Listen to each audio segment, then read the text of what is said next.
seize the means of production, and the like and subscribe button. Today, since our nation's founding, the federal government in nearly every state has relied upon the death penalty, oh boy, as a just punishment for the most egregious crimes. The American people, through their elected representatives, have repeatedly reaffirmed the effectiveness of capital punishment in deterring crime. It objectively does not. Achieving justice for victims, it objectively does not. And closure for their loved ones, it objectively does not. At the federal level, the Department of Justice is charged with determining whether to seek death sentences for certain federal crimes, and when imposed, carrying out those sentences. This is among the department's most serious and solemn responsibilities. This is a great opening, you know, where nothing but good things can follow this. Throughout much of its nearly 155-year history, the DOJ, career prosecutors, and political leadership have appropriately secured federal death sentences against the very worst criminals. Consistent with Congress's mandate, the department has consistently and faithfully fulfilled its duty to carry out those sentences in accordance with the law. The American people undoubtedly are safer, more secure, and as a result of this critical work. Objectively untrue. Recently, however, the department's political leadership disregarded these important responsibilities and supplanted the will of the people with their own personal beliefs, of course. Those at the very highest levels of the department failed to seek death sentences against child rapists, mass murderers, terrorists, and other criminals. More appallingly, the department's leadership sought and received from former President Biden commutations for the death sentences of 37 murderers that DOJ prosecutors had tirelessly secured over the past 3 decades. These actions severely undermine the rule of law. No, that's not how that works. And grievously damage the public's trust in the justice system.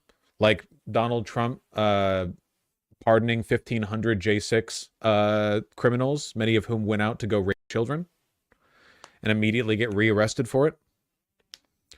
For the victims of these horrific crimes and the loved ones they left behind, these actions betrayed our sacred duty and broke our promise to achieve justice. This shameful era ends today. Going forward, the DOJ will once again act as the law demands, including by seeking death sentences in appropriate cases and swiftly implementing those sentences in accordance with the law.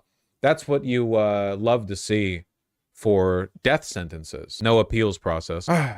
Consistent with this principle and President Trump's Executive Order 14164, entitled Restoring the Death Penalty and Protecting Public Safety, I am ordering the following actions effective immediately. 1. Lifting the moratorium on federal executions. Where do you see them not allowing appeals? What does swiftly mean to you? Like when people like this say, we want to swiftly implement the death penalty, the reason death penalties take a while to put forward is because there's a longer procedural, burden to make your way through. Trump's executive order established that it is the policy of the United States to ensure that the laws that authorize capital punishment are respected and faithfully implemented. The moratorium on death penalties is lifted, effective immediately. When a death sentence is imposed by a federal court, the department will carry out its mandate to implement that sentence consistent with the law. Nice. Seeking the death penalty. Pursuant to Trump's executive order, federal prosecutors at the department, including at U.S. attorneys' offices, shall seek the death penalty, if there is a penalty prescribed by Congress, for the most serious, readily provable offenses, and if doing so is consistent with the relevant statutory considerations and other applicable regulations and Department of Justice guidance. Absent significant mitigating circumstances, federal prosecutors are expected to seek the death penalty in cases involving the murder of a law enforcement officer. Oh, great. Remember, the law enforcement officers, police, are like a separate class of citizen who get special legal protections, like across the board, no matter what. And capital crimes committed by aliens who are illegally present in the United States. This policy applies to the recent murder of U.S. Customs and Border Patrol agent David Melland during a traffic stop in Vermont. That just happened. It would also apply to the murder of Debrina Kowam, who was burned to death while she was riding the New York City subway, to the extent these are federal capital crimes. Well, those would be tried at a state level, actually. At least certainly the burning to death would be. The policy set forth in the March 20th, says hereby reinstated, in addition to drug-related prosecutions, the policy shall also be applied to cases involving non-drug capital crimes by cartels, transnational criminal organizations, and aliens who traverse our borders and remain in the United States without legal status. Cool. Okay, so we're just flatly pushing for the death penalty to undocumented immigrants for a much wider range of crimes. Do you think this is going to be used against trans women? Well, no, we're talking about undocumented immigrants. Like we're setting up undocumented immigrants to be like very susceptible to death penalty. So that's how they're going to get rid of millions of people? No, they're not. This is meant to scare them. Do you have any idea how much it would cost even to fast track the death penalty cases for bunches and bunches of undocumented immigrants? No shot.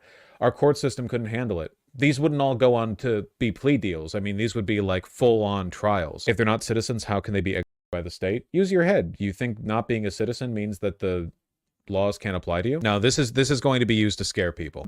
Excuse me. Plus, there isn't enough supply. Chemical companies deliberately make purchases of the serum harder to prevent executions. Somehow I feel like that's going to change. Or they're just going to go back to firing squad or beheading or something. Both of which are more humane, by the way, than lethal injection. Wouldn't you need to be extradited to your home country, though? No. If you commit a crime in the country that you're in, that's the country that tries you. You know, firing squad's legal in South Carolina. It's objectively more humane than lethal injection. There are a lot of spooky-ass stories about lethal injection. Wait, how? Because a bullet kills you instantly? if it's fired well? Pretty sure juries have to unanimously convict too. Well, that's the case with any criminal conviction. But with, yes, the death penalty, there's another, like, higher standard. Not in all states. In Florida and Alabama, you just need a supermajority. Great states. Great states. You know what's more humane? Not killing them? That's probably true. Anyway, federal prosecutors are strongly encouraged to use applicable statuses when appropriate to aid in the department's continuing fight against drug trafficking and the violence it brings. This includes charging capital crimes and pursuing capital punishment in cases involving use of interstate commerce facilities to commit murder for hire resulting in death, murder in aid of racketeering activity, murder in furtherance of continuing criminal enterprise, use of a firearm that continues death in connection with a crime of violence or drug trafficking offense. If the killing is a murder, certain murders during a drive-by shooting, and certain offenses involving extremely large quantities of drugs. I know some of the people who watch my channel are right-wingers who are looking for, like, low-cow content to clip out. So I want to make it clear just for the retards that, like, I think all of these things are bad. I just think the death penalty is bad. The death penalty is literally more expensive than keeping a person in prison forever until they die. Like, so even if you're, like, weighing it up against the other, possibility, that's literally less expensive. What, how? Because there's a lot of procedural stuff you have to go through to secure a death penalty, which you want because otherwise you might fast track an for a person who's innocent. The murder of a law enforcement officer or a capital crime by an alien illegally present in the United States, the absence of information warrant the death penalty. The Department will support state and local law enforcement to capital punishment based on crimes committed. The department will support state and local law enforcement in lawful efforts to seek capital punishment based on crimes committed under similar circumstances and in other appropriate cases. So in other words, the federal Department of Justice is going to intervene and attempt to assist state and local law enforcement in pursuing the death penalty, even for non-federal cases. That's great. Norway believes that life in prison is equally cruel. Yeah, I'm not here to discuss the ethics of that, okay? We're not doing this broader thing, okay? Listen, our country is rapidly collapsing. We'll do the Norway comparison some other time, okay? Seek decisions. Let's see. Re-evaluate no-seek decisions and whether additional capital charges are appropriate. Particular attention shall be paid to cases involving defendants associated with cartels, transnational criminal organizations.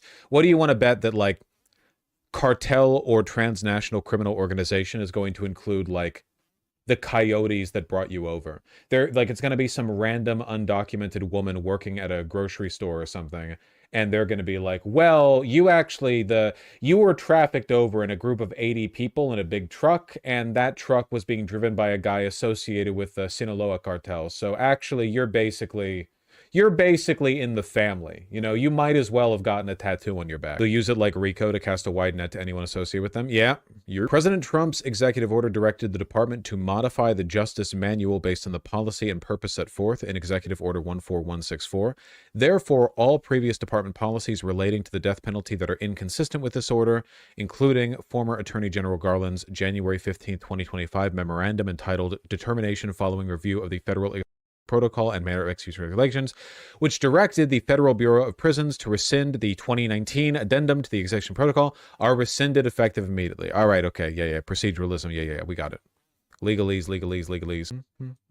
Ooh, here we go. In addition, the Office of Legal Policy, in coordination with additional components as appropriate, will evaluate whether the Federal Bureau of Prisons should readopt the 2019 addendum to the Protocol. The review should focus on whether the use of pentobarbital as a single drug lethal injection comports with the Eighth Amendment. As part of this review, the Office of Legal Policy will evaluate whether the Federal Bureau of Prisons should revise the addendum to include other manners of in accordance with 18 USC such and such.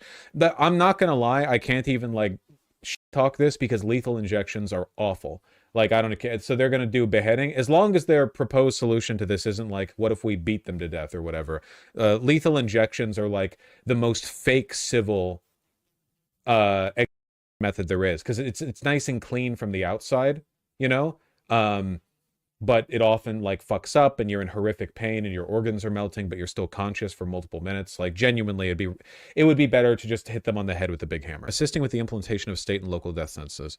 The president's executive order directs the attorney general to assist states in prosecuting capital crimes and implementing death sentences, consistent with the executive order to work with each state that allows capital punishment to ensure the states have sufficient supplies and resources to impose the death penalty.